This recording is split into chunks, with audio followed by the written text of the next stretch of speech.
إنما يخشى الله من عباده العلماء۔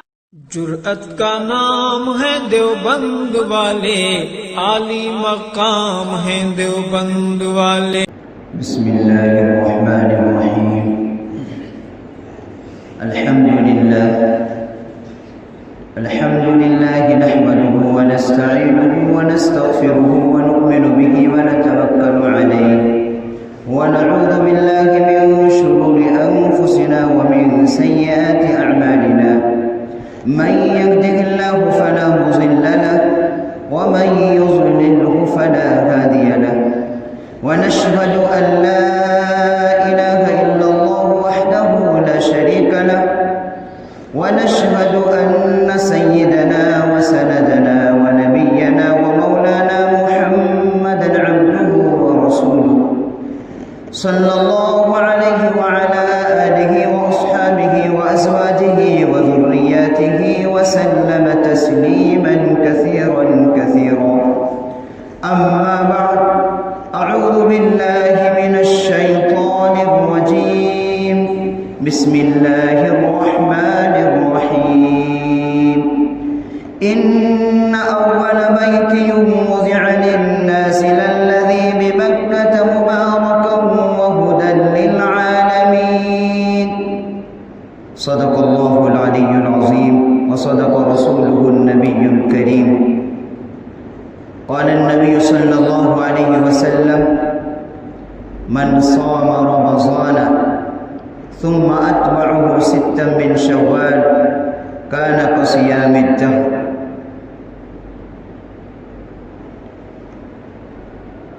اللہ تبارک و تعالی نے ہمیں اور آپ کو رمضان المبارک کی نعمتوں سے سرفراز فرمایا۔ اس کے بعد عید کی خوشی بھی مرحمت فرمائی۔ عید در حقیقت روزے دار کے روزوں اور رمضان المبارک کے عبادتوں کا انعام ہے۔ یہ شوال کا مہینہ جس کی کئی خصوصیات ہیں اور اس کی فضیلتیں بھی ہیں، اسی کے متعلق کچھ باتیں عرض کی جائیں گی۔ اس کی فضیلت کے متعلق تو خود اللہ کے نبی صلی اللہ علیہ وسلم نے ارشاد فرمایا کہ جس نے رمضان المبارک کے روزے رکھے، اس کے بعد شوال کے 6 روزے بھی رکھے، گویا کہ اس نے پورا سال روزہ رکھا۔ من صام رمضان ثم اتبعه ستا من شوال كان كصيام الدهر، کہ رمضان المبارک کے مکمل روزہ رکھنے کے بعد اگر وہ مرد یا عورت شوال کے 6 روزے بھی رکھ لیتے ہیں تو اس کو پورا سال روزہ رکھنے کا ثواب ملے گا۔ اس کی وجہ کیا ہے؟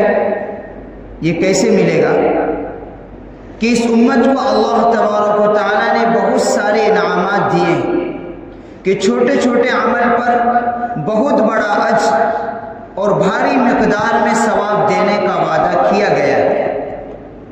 قرآن کریم کی ایک آیت ہے: من جاء بالحسنۃ فلہ عشر امثالها، جس کا مطلب یہ ہے کہ کل قیامت کے دن جو مرد یا عورت ایک نیکی لے کر آئے گا اس کا بدلہ کم از کم 10 ملے گا، اور جس عمل کو جن اخلاص کے ساتھ، جن قربانیوں کے ساتھ، جن محنتوں کے ساتھ اس کو کیا جائے گا، اس عمل کا ثواب اور اس کا اجر بڑھ جائے گا، لیکن ہر ایک عمل کا کم از کم بدلہ 10 یہ ضرور ملے گا۔ قرآن کریم کی آیت مبارکہ خود شاہد ہے: من جاء بالحسنۃ فلہ عشر امثالها، کہ جس نے رمضان المبارک کے پورے مہینے کے روزے رکھے، ایک مہینے کو 10 سے ضرب دیں گے تو گویا کہ اس نے 10 مہینے کے روزے رکھے، اور 6 کو جب 10 سے ضرب دیں گے تو 60 دن ہوئے، 60 دن کے 2 مہینے ہوئے، 2 مہینے یہ 10 ماہ ہو، 10 اور 2 12 مہینے ہو گئے، 12 مہینے کے 1 سال ہوتے ہیں، تو گویا کہ اس نے پورا سال روزہ رکھا ہے۔ لیکن اس میں کچھ سمجھنے کی بات ہے،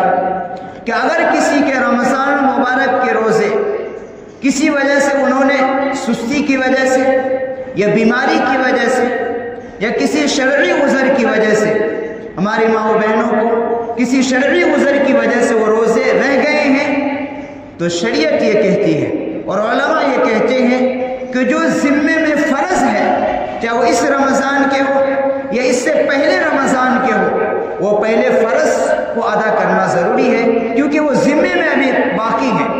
کل قیامت میں فرض کے بارے میں سوال ہوگا۔ یہ جو شوال کا روزہ ہے یہ نہ فرض ہے، نہ واجب ہے، نہ سنت مؤکدہ ہے، بلکہ نفل ہے۔ لیکن جو ذمے میں فرض روزے ہیں اس کو ادا کرنا ضروری ہے۔ کسی نے سستی کی وجہ سے نہیں رکھے تھے تو ان نفل روزوں کو نہ رکھے، پہلے جو ذمے میں فرض ہے اس کو رکھے، اس کی نیت کرے۔ کسی کو شرعی عذر کی وجہ سے روزے رہ گئے ہیں، پہلے اس کو تکمیل کرے، اس کے بعد وقت ملتا ہے تو پھر رکھے۔ اور اس میں بھی سہولت ہے کہ ان 6 روزوں کو پے در پہ رکھنا ضروری نہیں ہے، یعنی لگاتار رکھنا ضروری نہیں ہے، پورے مہینے کے اندر اس کو تکمیل کرنی ہے۔ ایک آج رکھ لیا، پھر 2 دن چھوڑ دیے، اس کے بعد پھر رکھ لیے، اگر بلکہ پورے مہینے میں، پورے شوال کے پورے مہینے میں، مہینہ ختم ہونے سے پہلے اگر اس نے 6 روزے رکھ لیے اور اس سے پہلے رمضان کا پورا روزہ رکھا ہے تو اس کو پورا سال روزہ رکھنے کا ثواب ملے گا۔ ایک فضیلت تو یہ ہے۔ اس شوال کے مہینے کی دوسری فضیلت اور خصوصیت یہ ہے کہ اسلام کے اندر جو 2 تہوار ہیں، عید الفطر یہ شوال کے مہینے میں آتا ہے، 1 شوال کو عید الفطر منائی جاتی ہے۔ اللہ کے نبی صلی اللہ علیہ وسلم کی سب سے لاڈلی اور سب سے چہیتی بیوی حضرت امہ عائشہ رضی اللہ عنہا کا نکاح بھی شوال کے مہینے میں ہوا تھا اور رخصتی بھی اسی مہینے میں ہوئی تھی۔ اس مہینے کی خصوصیت ہے، اور یہ مہینہ اشہر حج میں سے بھی ہے۔ اللہ تبارک و تعالیٰ نے اپنی کتاب میں ارشاد فرمایا، الحج اشہر معلومات، کہ حج کے گنے چنے چند متعین مہینے ہیں، اس میں شوال ہے، ذی القعدہ ہے، ذی الحجہ ہے۔ تو یہ شوال کا مہینہ حج کے مہینوں میں سے پہلا مہینہ ہے۔ اس کی یہ بھی خصوصیت ہے کہ حج یہ اسلام کے 5 بنیادی ارکان میں سے بہت ہی عظیم اور محترم بالشان 5واں رکن ہے، کہ اللہ کے نبی صلی اللہ علیہ وسلم نے ارشاد فرمایا، بنی الاسلام علی 5 شہادت ان لا الہ الا اللہ وان محمدا عبدہ ورسولہ واقام الصلاۃ وایتاء الزکاۃ وصوم رمضان والحج۔ اسلام کے 5 بنیادی ارکان میں سے 5واں رکن یہ حج ہے۔ پہلا رکن ایمان، کلمہ شہادت یعنی ایمان، اس کے بغیر کوئی عمل معتبر نہیں۔ دوسرا رکن اسلام کا نماز ہے، تیسرا رکن زکوٰۃ ہے، چوتھا رکن رمضان المبارک کے روزے ہیں، اور 5واں رکن یہ حج ہے جو محترم بالشان عبادت ہے۔ یہ ساری عبادتوں کا مجموعہ ہے، ہر عبادت اپنی ایک الگ شان رکھتی ہے، الگ اپنا ایک مقام رکھتی ہے۔ نماز کا ایک الگ مقام ہے، روزے کا ایک الگ مقام ہے، زکوٰۃ کا ایک الگ مقام ہے۔ حج یہ تمام عبادتوں کا مجموعہ ہے کہ حج ایک ایسی عبادت ہے جو مالی بھی عبادت ہے اور بدنی بھی عبادت ہے، کہ اس میں انسان کا روپیہ پیسہ بھی خرچ ہوتا ہے اور انسان کا بدن بھی تھکتا ہے۔ نماز اس میں کوئی روپے خرچ نہیں ہوتے، صرف انسان کو بدن کو حرکت دینا ہوتا ہے۔ روزے یہ بھی انسان کہ اس میں کوئی روپے خرچ نہیں ہوتے، یہ انسان کے جسم سے تعلق رکھتی ہے۔ زکوٰۃ اس میں صرف انسان کا روپے خرچ ہوتا ہے، بدن کا اس میں کوئی دخل نہیں ہوتا۔ لیکن حج ایک ایسی عبادت ہے جس میں مالی بھی ہے اور بدنی بھی ہے، کہ اس میں انسان کو سفر کی مشقت برداشت کرنی پڑتی ہے اور اس کے ساتھ ساتھ مال بھی خرچ کرنا پڑتا ہے۔ اس لیے حج کی عبادت یہ محترم بالشان عبادت ہے جس کا آغاز اس شوال کے مہینے سے شروع ہو جاتا ہے۔ حج کن لوگوں پر فرض ہے؟ قرآن کریم نے اس کو بھی بیان کیا ہے کہ جس کو مکہ المکرمہ جانے اور آنے تک اس کے پاس اتنا روپیہ ہے کہ وہ جا بھی سکتا ہے اور آ بھی سکتا ہے، اور اس کے درمیان کا اس کے پاس خرچہ ہے، اور اگر وہ آل اولاد والا ہے تو جتنے دن کا سفر ہے اتنے دن کو ان کی روزی کا انتظام کر کے جائے۔ اتنا اگر اس کے پاس روپیہ ہے یا مال ہے تو اس پر حج فرض ہو جاتا ہے، اور ایک مرتبہ جب زندگی میں فرض ہو جاتا ہے، جب تک اس فرض کو ادا نہیں کرے گا وہ ذمے میں ساکت رہتا ہے۔ عام طور پر شیطان اس میں بہت گولیاں دیتا، بہلاتا ہے۔ ایک مرتبہ آدمی پر جوانی کے عالم میں حج فرض ہو گیا، لیکن شیطان یہ پٹیاں پڑھاتا ہے، ابھی زندگیاں بہت باقی ہیں، بعد میں کر لیں گے، تو چنانچہ انسان ٹالتا رہتا ہے۔ وقت آ جاتا ہے کہ ایک وقت جب حج کرنے کا جب شوق بھی پیدا ہو رہا ہے، جانے کا ارادہ بھی ہے، لیکن اب ایسا ہے کہ صحت صحیح نہیں، یا پھر صحت ہے لیکن اب مال نہیں ہے۔ اسی لیے علماء نے لکھا ہے کہ جس سال حج فرض ہو جاتا ہے اتنا روپیہ آ گیا ہے کہ انسان مکہ مکرمہ تک جا کر آ سکتا ہے، اور اس کے درمیان کا خرچہ بھی اس کے پاس اٹھا سکتا ہے، وہ اس پر حج فرض ہے، اسی سال اس کو ادا کرنا ضروری ہے۔ کوشش کرے، نہیں کر سکا ہے تو اگلے سال اس کو کرے، اور تاخیر ہونے کی وجہ سے استغفار کرنا بھی ضروری ہے۔ اگر اس نے نہیں کیا اور ذمے میں رہا اور اب اگلے سال آنے کے بعد بیمار ہو گیا یا پیسہ نہیں رہا، تو جو فرض ہو گیا تھا وہ فرض ذمے پہ رہتا ہے، ساکت نہیں ہوتا ہے۔ اس میں بڑی سستی پائی جاتی ہے عام طور پر، کہ اتنی بڑی عبادت کو انسان سستی اور کائنی کی وجہ سے اور مال کی محبت کی وجہ سے نہیں کرتا ہے، کیونکہ اس میں ایک موٹا رقم خرچ ہوتا ہے۔ حالانکہ سوچنا چاہیے کہ مال بھی اللہ کا دیا ہوا ہے، اور اللہ کے راستے میں جب خرچ کیا جاتا ہے تو اللہ تبارک و تعالیٰ اس کا 70 گنا بڑھا کر دینے کا وعدہ کیا ہے۔ اور ہر ایمان والے کے دل میں یہ شوق رہتا ہے کہ اللہ کے گھر کا دیدار کرنے کا، ان مقامات کی جو برکتیں ہیں، وہاں کے جو نظارے ہیں، اس کو زبان سے بیان نہیں کیا جا سکتا۔ وہاں کی ایک نماز کا ثواب لاکھوں کے برابر، وہاں کی ہر نیکیاں بڑھ جاتی ہے حرم کی نیکی۔ وہاں کا منظر جہاں پوری دنیا کے لوگ جمع ہوتے ہیں، جمعہ میں پوری دنیا کے لوگ نہیں، جہاں جمع ہو رہے وہاں کے لوگ جمع ہوں گے، اور حج ایک مخصوص ایام میں ادا ہوتا ہے، تو وہ فضیلت جو اس مقام کو جس ایام میں حاصل میں ہے وہ دوسرے ایام میں نہیں ہو سکتی۔ حج کا وقت متعین ہے، اس کے دن متعین ہے، اس کے مہینے متعین ہیں، اسی میں ادا کیے جاتے ہیں، اور وہ جگہ بھی متعین ہے۔ جمعہ کی نماز پوری دنیا میں لوگ ادا کر رہے ہیں، روزے بھی رمضان کا مہینہ گزرا پوری دنیا میں کہ لوگ روزے رکھ رہے تھے اپنے اپنے مقام پر، لیکن حج ایک ایسی عبادت ہے جس کی جگہ بھی متعین ہے، وقت بھی متعین ہے، وہیں پر جا کر ادا کرے گا تو ادا ہوگا، اپنے مقام پر یا کسی دوسری کنٹری کے اندر جا کر کوئی کعبہ کا شکل بنانے اس کا کرنے لگے تو نہیں ہو سکتا۔ تو حج یہ اسلام کے 5 بنیادی ارکان میں سے ایک بہت ہی محترم بشان رکن ہے۔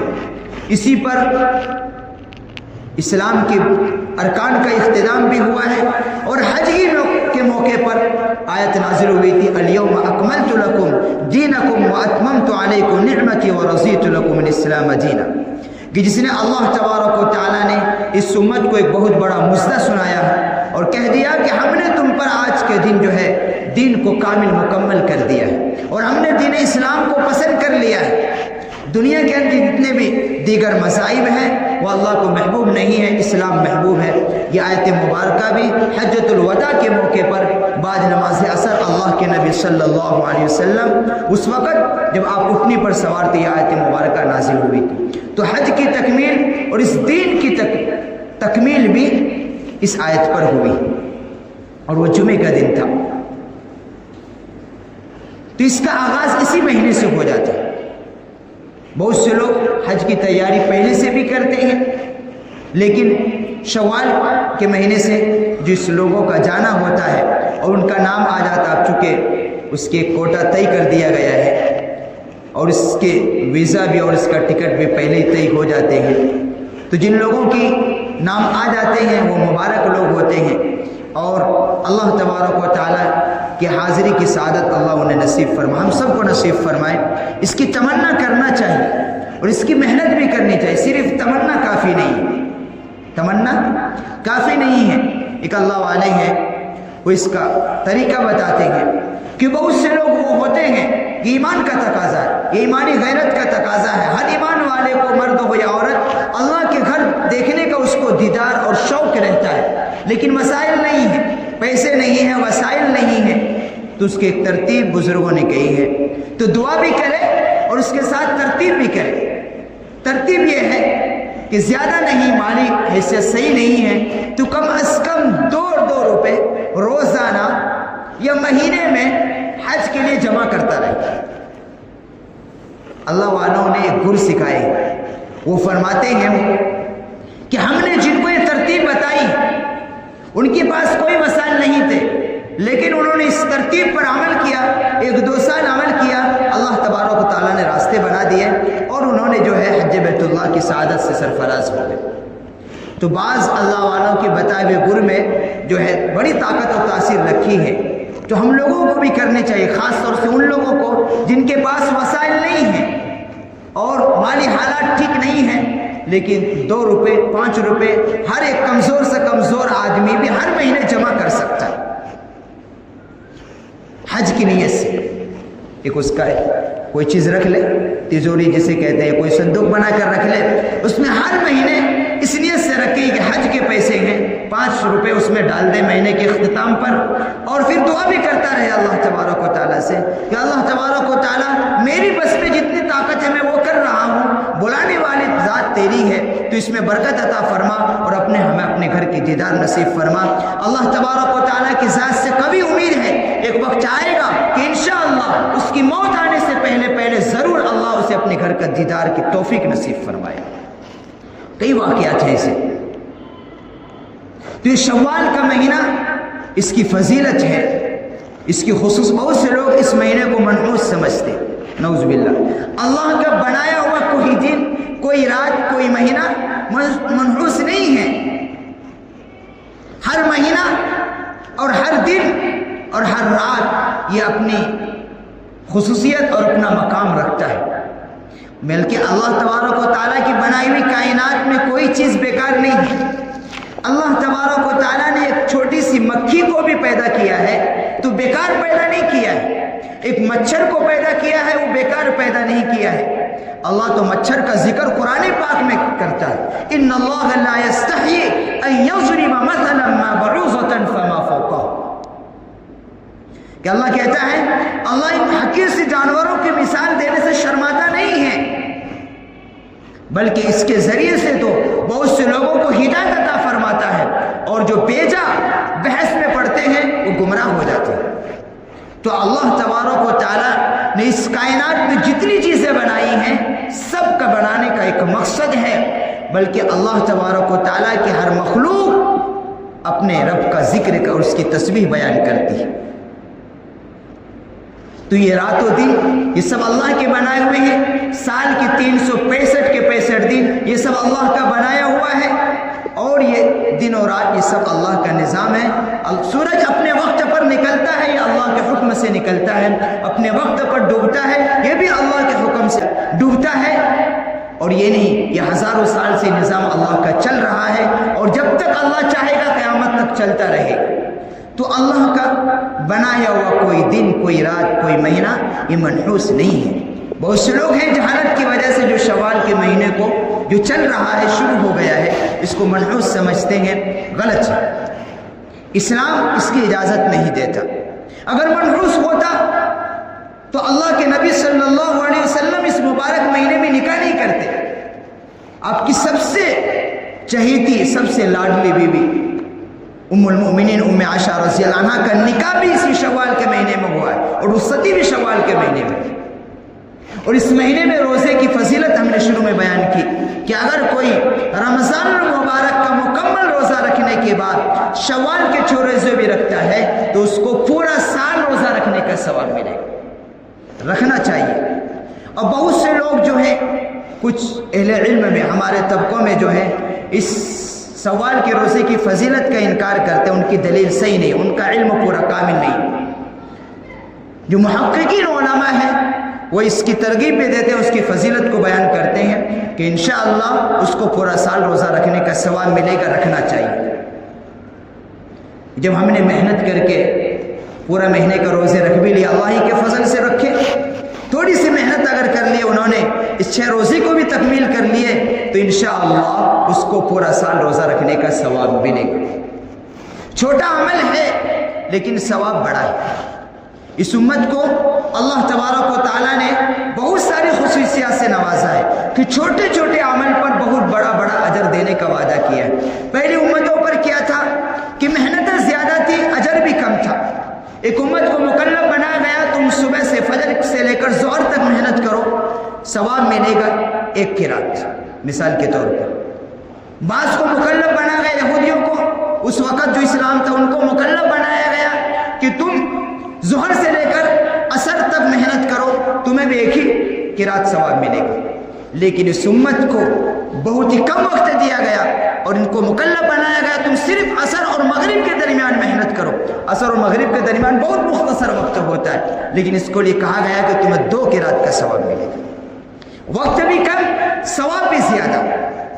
اس امت پر اللہ تبارک و تعالیٰ کے بے شمار احسانات ہیں کہ کم وقتوں میں ثواب زیادہ دینے کا وعدہ کیا گیا ہے۔ تو یہ شوال کے 6 روزے رکھنے چاہیے، لیکن وہی تفصیل ہم نے بتا دی کہ اگر کسی پر فرض روزے اس کے ذمے میں ہیں تو پہلے اس کی ادائیگی ضروری ہے۔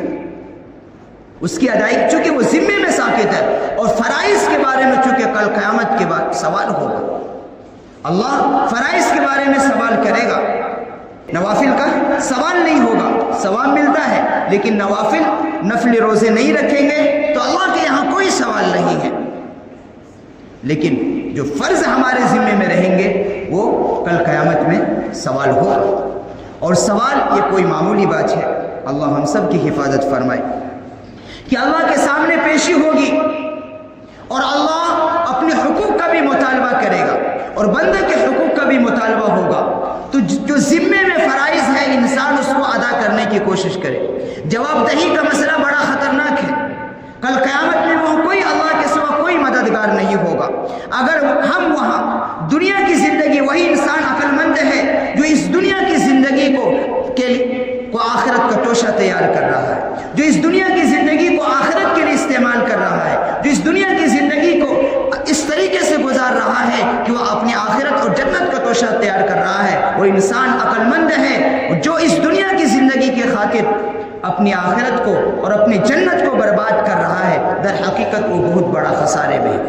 تو اللہ کے سامنے سب کی پیشی ہوگی، نیک لوگوں کی بھی پیشی ہوگی، گنہگاروں کی بھی پیشی ہوگی، اور وہ وقت بڑی سنگین ہوگا۔ اس وقت کی تیاری کے لیے ہمیں اللہ نے دنیا کے اندر بھیجا، اور جب تک زندگی کا احساس چل رہا ہے، دل کی دھڑکنیں چل رہی ہیں، اس وقت تک ہم اس کے لیے آخرت کی تیاری کر سکتے ہیں۔ اور جب دل کی دھڑکنیں بند ہو جائیں گی اور اللہ کی طرف سے جب جانے کا وارنٹ آ جائے گا، پھر ہماری اچھے اعمال کا رجسٹر بھی ساتھ ساتھ بند ہو جائے گا۔ تو بہت ہی مختصر وقت دے کر اللہ نے ہمیں دنیا کے اندر بھیجا ہے۔ کون کس کو معلوم ہے کہ وہ اگلا رمضان ملے گا، اور کس کو معلوم ہے کہ ہمیں کل کا دن ہمیں نصیب ہوگا۔ جو اس فرائض ذمے میں ہے اس کو ادا کرے۔ نمازیں چھوٹ گئی ہیں، یہ روزے چھوٹ گئے ہیں، اس کو ادا کرے اور استغفار کرے، تاکہ کل قیامت میں جب اللہ کے سامنے پیشی ہو تو اللہ تبارک و تعالی ہمارے فرائض اگر پورے نکل جائیں گے تو انشاءاللہ اللہ تبارک و تعالی کی ذات سے امید ہے تو پھر مغفرت کا پروانہ ملے گا۔ اور اگر فرائض میں کچھ کمی رہے گی اور اگر ہمارے اس کے پاس سنتوں کا ذخیرہ ہے، نوافل کا ذخیرہ ہے، تو اس کو فرائض کی کمی کو پورا کیا جائے گا۔ اس لیے کہتے ہیں کہ ہمارے نوافل کا بھی ذخیرہ ہمارے پاس رہنا چاہیے۔ نوافل نمازیں بھی ہو، نفلی نمازیں، اور نوافل روزے بھی ہو۔ تاکہ کل قیامت میں اگر فرائض میں کمی ہوگی تو ان نفلوں کے ذریعے سے ان فرائض کو پورا کیا جائے گا۔ بہت سے لوگ جو ہے نوافل کا اہتمام نہیں کرتے، نمازیں بھی نہیں پڑھتے اور روزے بھی نہیں رکھتے۔ ان کو معلوم ہونا چاہیے کہ کل قیامت میں ہمیں اس کی سخت ضرورت پیش آئے گی۔ کون کہہ سکتا ہے کہ ہم اب اللہ تبارک و تعالیٰ کی نے جو فرض ہم پر ادا کیے ہیں، جو مکلف بنایا اس کے ہم نے پوری ادا کر دی۔ نماز کا حال کیا ہے کہ کس طریقے سے کس اہتمام کے ساتھ نماز ادا کرنا چاہیے، کہاں ادا، اللہ کی عبادت کا حق ہم سے کہاں ادا ہو سکتا ہے۔ فرائض روزے ہیں، کتنے اصول و آداب بھی کمی ہو جاتی ہے، تو ہمیں نماز میں بھی ضرورت پیش آئے گی اور روزے میں بھی ضرورت پیش آئے گی۔ تو ہمارے پاس نفلی نمازوں کا بھی ذخیرہ رہنا چاہیے اور نفلی روزوں کا بھی ذخیرہ رہنا چاہیے، تاکہ کل قیامت میں اللہ تبارک و تعالی ہمارے فرائض کی کمی کو ان نوافل کے ذریعے سے پوری کی جائے۔ بہت سے لوگ جو ہوتے ہیں، اللہ حفاظت فرمائے، انہیں ہدایت عطا فرمائے، کہ نماز پڑھتے ہیں انہیں دعا تک مانگنے کی فرصت نہیں۔ حقیقت اللہ تبارک و تعالیٰ نے انہیں بہت بڑے اعمال سے محروم کر دیا۔ وہ سمجھتے ہم کمال کر رہے ہیں، نہیں، اللہ نے انہیں دھتکار دیا ہے۔ جس کو 2 رکعت نماز پڑھنے کے بعد دعا کی توفیق نہ ملے، وہ کیا سنت پڑھے گا، وہ کیا نفل پڑھے گا؟ عجیب بات ہے، اللہ کے گھر میں کاٹ رہا ہے۔ یہ تو اللہ کا گھر تو تمام جگہوں میں سے سب سے محبوب جگہ ہوتی ہے، تو فرائض کے بعد دعا مانگنا چاہیے اور اس قبول کرنے کا بعد فرائض نماز کے بعد جب دعا مانگی جاتی ہے تو اللہ تبارک و تعالیٰ دعائیں قبول کرتا ہے، حدیث کے اندر آتا ہے۔ اور جو لوگ اللہ سے دعا نہیں مانگتے، اللہ اس پر غضب ہوتا ہے، غصہ ہوتا ہے، اس پر ناراض ہوتا ہے۔ اور اللہ ہی کی ذات ایک ایسی ذات ہے جو انسان اللہ سے جتنا مانگتا ہے اللہ اس سے اتنا خوش ہوتے ہیں۔ جو مانگتے نہیں ہیں اور چلے جاتے ہیں پلہ پھاڑ کر، اللہ پر اس پر غضب نازل ہوتا ہے، پھر اللہ اسے توفیق بھی نہیں دیتا ہے، سنتوں پڑھنے کی توفیق اسے نہیں ملتی، نوافل کا تو درکنار۔ اور کیا گارنٹی ہے اس نماز کی جس کو ہم پلہ جھاڑ کر چلے گئے؟ ہم نے کون سے اصول و آداب کو رعایت کر کے پڑھا ہے؟ اس لیے کہتے ہیں کہ فرائض نماز کے بعد دعا بھی مانگنا چاہیے، دعا چھوڑ کر نہیں جانا چاہیے، اور اس کے بعد جو سنت مؤکدہ ہیں کم از کم سنت مؤکدہ کو پڑھنا چاہیے اور نوافل بھی پڑھنی چاہیے، اس لیے کہ ان تمام نمازوں کی ہمیں ضرورت پڑے گی کل قیامت کے دن۔ تو آخرت کا مسئلہ بڑا سنگین ہے، اللہ کے سامنے سب کو پیش ہونا ہے، اور اللہ تبارک و تعالیٰ نے دنیا کے اندر ہمیں بہت ہی کم مختصر وقت دے کر بھیجا ہے، اور یہ صرف اور صرف یہ زندگی آخرت کی زندگی ہے۔ دنیا تو چند روز کی زندگی ہے۔ آج اس دنیا کے خاطر انسان کتنی محنتیں کر رہا ہے، صبح سے شام تک محنتیں کر رہا ہے، لیکن آخرت جہاں ہمیشہ رہنا ہے اس کا بھی توشہ تیار کرنا ہے۔ اس کا توشہ تیار کیے بغیر، قبر کا توشہ تیار کیے بغیر، میدان حشر کے سوال و جواب کی تیاری کیے بغیر ہمارے لیے نجات نہیں ملے گی۔ عقل مند انسان وہی ہے جو اس دنیا کی زندگی کو آخرت کے لیے بنا رہا ہے، آخرت کا توشہ تیار کر رہا ہے، قبر کا توشہ تیار کر رہا ہے، جنت میں جانے کی تیاری کر رہا ہے۔ اور جنت میں ایمان والوں کے لیے اللہ نے کیا نعمتیں رکھی ہیں؟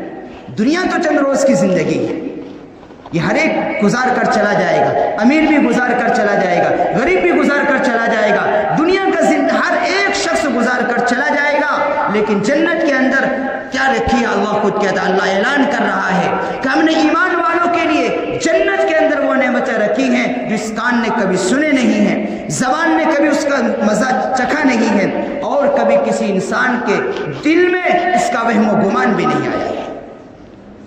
وہ ایمان والوں کے لیے اللہ نے جنت کے اندر نعمتیں رکھی ہیں، اس جنت کی نعمتوں کو حاصل کرنے کے لیے دنیا کے اندر ہمیں عمل کرنا پڑے گا۔